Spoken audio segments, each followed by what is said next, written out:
le COB avait découvert les traces de la grande explosion qui avait eu lieu à l'origine de l'univers.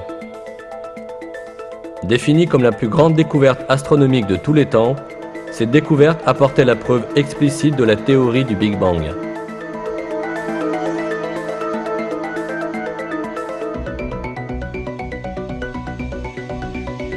Une autre preuve importante du Big Bang provenait de la quantité d'hydrogène et d'hélium présents dans l'espace. Au cours des recherches, on se rendit compte que la concentration hydrogène-hélium présente dans l'univers était conforme au calcul théorique de la concentration hydrogène-hélium restant à l'issue du Big Bang. Si l'univers n'avait pas de commencement et s'il avait existé de toute éternité, sa composante d'hydrogène aurait déjà été complètement consommée et convertie en hélium.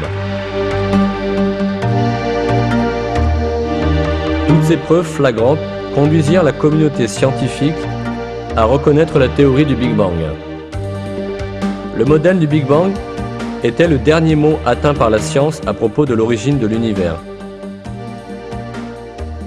Après avoir défendu pendant des années la théorie de l'état stationnaire aux côtés de Fred Hoyle, Denis Sciama a décrit la position finale à laquelle ils étaient arrivés après la révélation de toutes les preuves en faveur de la théorie du Big Bang. Sciama déclara qu'il avait défendu la théorie de l'état stationnaire, non pas parce qu'il était convaincu qu'elle était vraie, mais parce qu'il aurait voulu qu'elle le soit.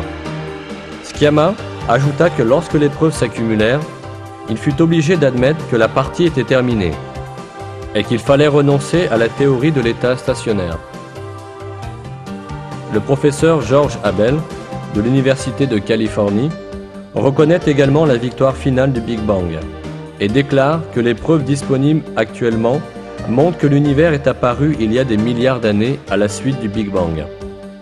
Il admet qu'il n'a pas d'autre choix que de reconnaître la théorie du Big Bang.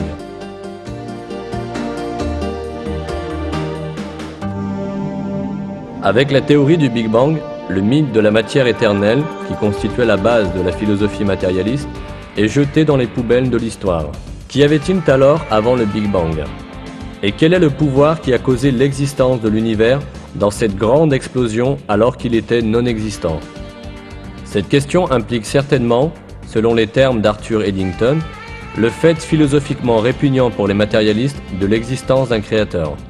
Le célèbre philosophe athée Anthony Flew commente ainsi cette question. Il est bien connu que la confession est bonne pour l'âme. Je commencerai donc par reconnaître que l'athée stratonicien ne peut qu'être embarrassé devant le consensus cosmologique contemporain. Car il semble bien que les cosmologues apportent la preuve scientifique que l'univers a eu un commencement.